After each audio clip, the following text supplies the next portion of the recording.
Hi, my name is Ray Catull, and you may know me from the such projects as... You may also know me as the host of the internet's favorite harness handicapping show, North American Harness Update, which I host with these two guys, Mike Prebosi and Rod Adams Jr. Every Friday from 9 p.m. Eastern, you can catch us talking harness, handicapping harness, and most importantly, having fun with harness.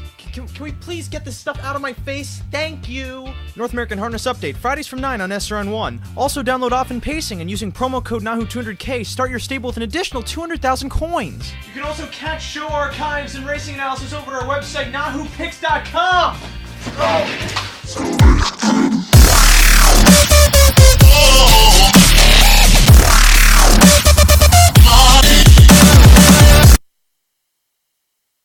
Well, it's that time again, ladies and gentlemen. Calibrate your clocks, stop your stopwatches, and grab any other time measuring device, because it is that time. Ray Catull here of the NAHU crew, live at the time from an undisclosed location of an undisclosed temperature, joined here by Mike Prebosi, Rod Adams Jr., of course, all of this extra space for my long face. Here to present to you the Pick 4 from Running Aces Casino and Racetrack for Tuesday, June 19th. Carries a guaranteed pool of $7,500. That's right, we upped the guarantee from $5,000 this week. Boom. We met it on Sunday. We're going to meet it Tuesday, so it's going to be $7,500 of money, American dollars, in play for you to win. And this sequence on Tuesday starts with race number 8, goes the 9th, 10th, and 11th, because that is 4 races, 4 Pick 4. The counting it's very, very intuitive when you think about it. And starting this sequence is a condition claiming event for $7,400. Now winners of 6 to 7, field of 8 going postward. Mike, to start things off, how deep are you going to go? Just too deep to start. I'm not crazy about this race, I have to say. I really hope that I make it through. Just because I just dislike everything. So too deep. Starting with the 3, Tornado Henry. This horse was in kind of a second over spot last time, and just couldn't advance. Draws well again. Keeps Wiseman second time. I feel like the inside draw should help him. Has back lines to go back. If you look back, May 22nd, May 29th was right there at this level, and I just feel like this is a little bit of an easier spot and should be better. Hopefully play second over again, maybe able to finish. And then I'll use the 4, Don't Doubt the Lakers, who, again, I'm not necessarily that crazy about, but has a little bit of a pace edge over these. Last time was on the front and got picked off late. Prior to that, lost to Make It Big, who was racing in the highest open race last night. Stevensville, 2 back. This horse has some back class, has some speed. I didn't like the way the 5 finished last time. That horse was taking bad steps in the stretch. I think everything else is pretty hard to trust. So 3-4 to start. Rod, if I'm not mistaken, you're going in a somewhat different direction. Yeah, a little bit. I'm going to use the 3, Tornado Henry. I think he plays here inside post. Should be pretty close and be put in play. So I throw him on. He's probably going to take a little bit of money. The 5, I throw him on. How to Train Your Dragon. He was a bit steppy last time, but I think this is a good spot. He's not going to be getting a rough trip from this post, because he's got some horses inside of him that either are going to leave, and there are a couple on the outside that could possibly leave as well. So I think he's going to be getting a nice covered up trip, and he definitely plays with Mooney Svensson taking over from J.D. Yoder. And then I go to the 8, who J.D. Yoder chose.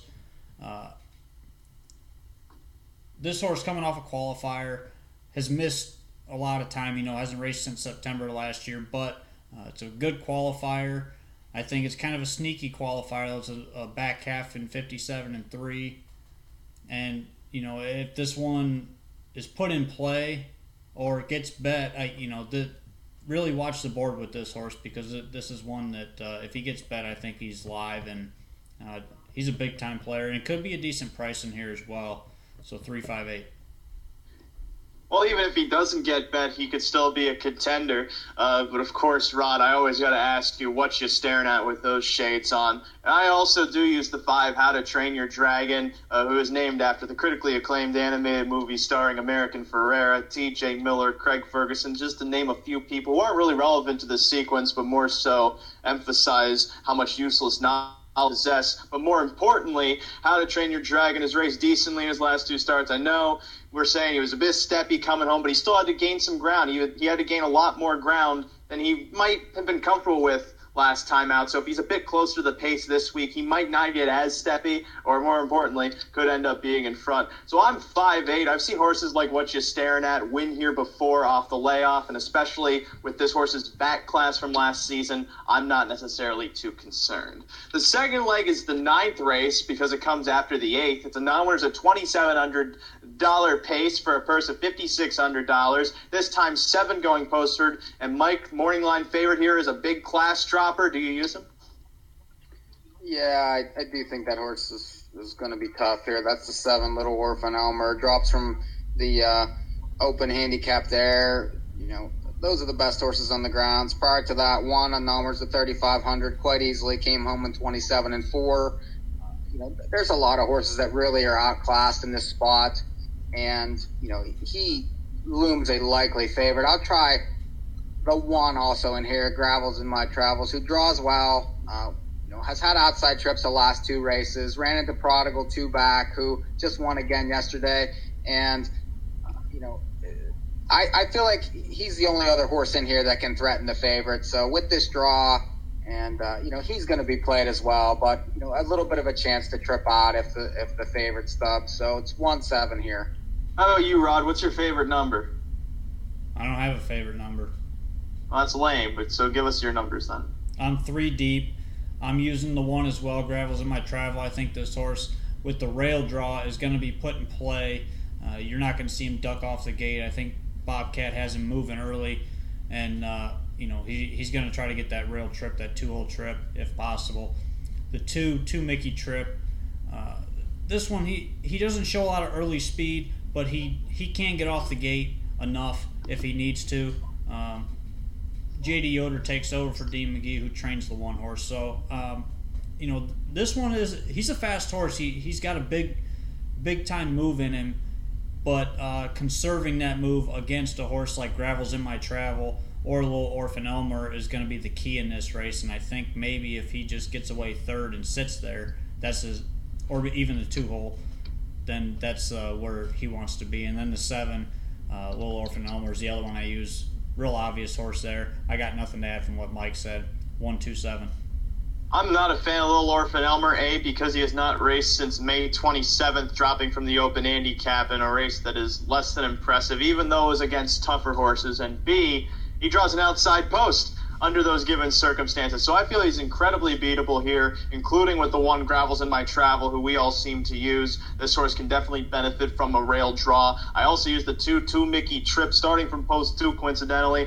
Made that move to the lead before the half last time out. That was his first start up at this level. Just needs a more conservative trip. That's probably the only thing. I know the horse won under a similar trip to start before that against weaker, but now he's up against tougher, so he's got to be a little bit more strategic with his movements. And the 5, Barbosa's the 3rd horse I used. Dropped the claiming tag last out to be at this level, parked to the quarter, ducked back in, moved back to the outside, and was just too tired after making those 2 moves. Likely does not go that trip in this field this time around. More likely probably sits, or at least just makes 1 better move instead of 2 very small moves. So I'm 1-2-5 trying to beat the class and the favorite in the 2nd leg. 3rd leg is the 10th race because it comes after the 8th and the 9th. The non-winners of 3 pace for $7,000. 8 horses going postward here. And Mike, I feel like there's some obvious horses that we might all use here. Yeah, 4 deep. The 2, Cause I'm Happy, won last time. Has won 2 out of the last 3. And, racing at this level, draws perfect. Should be coming late again, and an obvious one. The 3 Buzz Light broke last time, but won 2 out of 4. When this horse stays flat, he's very tough, and he's typically from off the pace. But I feel like with this draw, it shouldn't be pressed too hard early, and can do it either way, from the back or on the front. The 4 Mucho Macho Man. This horse drew outside last time. Just pitched that race. Those were tougher. Faced Lincoln 2 back. And raced well at 22-1. This horse is 0-19 on the year, but with any kind of trip in the race, I feel like maybe has a chance to upset. And then the 7 Contemporary Legend, who was very good the prior 2 starts. Last time broke at the start whenever favored 8-5. Just throw that race out. Came flying from the 8 hole on June the 5th and probably should have won that race, just missed, and then dominated a race on May the 29th. I feel like, if the horse stays flat, extremely obvious. 2, 3, 4, and 7. All right, Rod, what are your favorite numbers in this race? I'm actually using the exact same 4 horses here, 2, 3, 4, and 7. The 2 is completely obvious. I don't have to add anything else. He's been sharp. Nothing else needs to be said there. The 3, Buzz Light, I use him. I like this horse. I think he's got the speed. I don't think being on the lead last time was his forte. He kind of got lost up there when a horse approached him, and then that's when he made that break. I think he's going to try to come off cover in this race. And then Mucho Macho Man, not much of a winning horse, but I think this is a decent spot for him, and he could end up being the horse that gets the trip here. And then the 7, threw his head behind the gate last time and made that break, so you just toss that race out. Other than that, this horse can compete at this level. He shows first, second, and third his last 3 starts, and other than that break there, and the horse's form, if he goes back to those races, definitely plays here, and he should be decent value as well. 2, 3, 4, 7. The 2 is not just obvious, he's completely obvious. I'm going to partially plagiarize here. I'm too deep with the 2 and the 3. Not much else to say. The 3 made that oopsie break last out, most likely a speed break as the horse had to accelerate down the backside. He just wasn't prepared for it. So if he either A, is prepared for it, or B, doesn't have to do that, he probably finishes the race and finishes it well this time around. And the 2, because I'm happy, won, of course, last week at this level. And basically went first over doing so, got up late after the chaos kind of benefited him. I'm curious as to whether or not this horse has the form to do well here again. 2 starts back, he didn't really do as well as the favorite, but make it a setup that still benefits him from post 2. I just feel that this horse could end up being overplayed. Still a contender, but the 3 Buzz Light might be a bit more value as a result. So I'm 2-3 in that third leg. Final leg is race number 11. It's the 4th leg in the sequence, coming after races 8, 9, and 10. Now there's a $2,700 again for a purse of $5,600. This time 9 horses to cap things off. Mikey, your numbers. Very deep, using 5 of them. Starting with the 2 Moonshine Monkeys. One at a similar level, 2 back. Last time stepped up to numbers of 5,000 last 4 and raced fine. Finished 4th there, but was closing. Has won 6 times this year. I feel like that 9-1 morning line is a bit too high. The 3 swinging again, race numbers of 5,000 last time. Dead heated with the 3. So if I like the 2, I'm going to like the 3.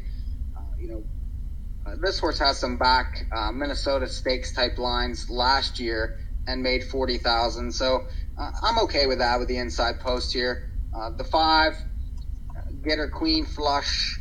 This horse raced at this level last time, finished 3rd with a fairly even trip, but has been getting checks, consistent this year, 13 out of 21 in the money.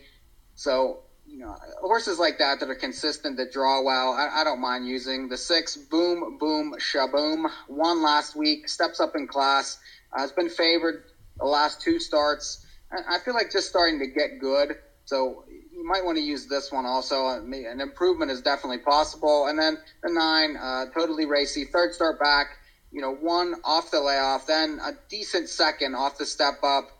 Draws outside, but is going to be a price. I like that Wiseman stays. 2, 3, 5, 6, 9. Rod, what you got? I'm 3 deep here.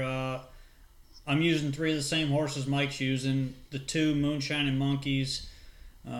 He raced okay last time. I don't mind that race against tougher horses. I'll give him that one. And you go 2 back off the win at this level. He's a definite player, especially from an inside post. You should see early speed from him. The 3 swinging again. This is a 2nd start back. I'm always keen on playing horses 2nd start off the layoff, especially long layoffs. And this horse had a really good start first start last week, and I think he's got to improve off of that, and he's going to be dangerous. Maybe a little bit over bet here. And then the 9, Totally Racy. Bad post, obviously, but this horse has been sharp since coming to Aces, and, I don't know what kind of trip he's going to get. I think he might leave the gate a little bit and look for a hole somewhere. And if he does, he might be in a decent spot to get there. And he's going to be valued just because he's got the outside post. So 2, 3, and 9. Moonshine and Monkeys would be absurd value, and absurd in a good way, although there is no necessary bad way for absurd either. Nonetheless, would be value. Absurd value, mind you, if she goes off anywhere near that 9-1 morning line, considering she wired this field 2 starts back, as Mikey mentioned. That said, she's definitely on my ticket for that reason, mostly for A, the speed, and B, the fact that she was able to sustain that speed. C, she wanted this level. So actually there's 3 reasons behind it, although I counted them with letters because I'm my own person. And the 3, Swinging Again. I'm too deep in this race. She's the second one I use. She's making her second start off the layoff, as Mike mentioned. Other thing to note, she was in against Minnesota sired horses. I think those are sire stakes technically, but nonetheless, it's a championship series for Minnesota sired horses. Parked the mile in that championship at the end, the middle of September, finished 3rd, came back decently, should improve second start out, especially dropping in class. This horse looks to be the best on paper in the race, but that said, that doesn't necessarily mean she's going to win. So I'm too deep, thinking she can win, but thinking the 2 Moonshine and Monkeys can also win. So here's my bargain ticket for the $7,500 guaranteed pick 4 for Tuesday, June 19th at Running Aces Casino and Racetrack. My ticket goes as follows. 5-8, you're writing this down. With 1-2-5, you're writing this down, right? With 2-3, I hope you're writing this down. With 2-3. Again, 5-8 with 1-2-5, with 2-3 with 2-3, $12 for 50 cents. Mike, your ticket. 3-4 with 1-7 with 2-3, 4-7 with 2-3, 5, 6, 9. It's $40. Wow, Rod, you could not possibly top that. Yeah, I'm going to give the winning ticket. 3-5-8 with 1-2-7 with 2-3-4-7 with 2-3-9. It's $54.50. And you somehow did top it. That said, that does it for another edition of this NAHU Extra for the guaranteed pick 4, late pick 4 at Running Aces Casino and Racetrack. Again, that's a $7,500 guaranteed pool starting with the 8th race tomorrow evening. If you're watching this on Tuesday afternoon, tonight, or Tuesday night, it's going to be soon. That said, we are the NAHU crew of North American Harness Update. We have a show that airs live Fridays at 9 p.m. Eastern on 148.ca/1, as well as on Facebook Live, YouTube, Periscope, so on and so forth. And this Friday, we're going to be live from Hawthorne Racecourse. That's Friday, June 22nd, providing on-site coverage of the racing there, along with interviews, goofs, gags, and other fun G words. Hopefully one of them involves brands. I was trying to go there, but I couldn't. That said, you can catch that live at starting we'll have the times to be announced at the moment, but that is again Friday, June 22nd. And you can also find these tickets, if you did not write them down for some reason, over at NAHUPicks.com under our Running Aces tab, where on that site you can also find racing analysis every race day from Woodbine Mohawk Park, the Meadowlands Racetrack, and more when Western Fair opens up. But that says, I have been Ray Catolo, there, Mike Bribosi, Rod Allums Jr., and I do have to say, I might not have holes in my words, but I do have one in my shirt.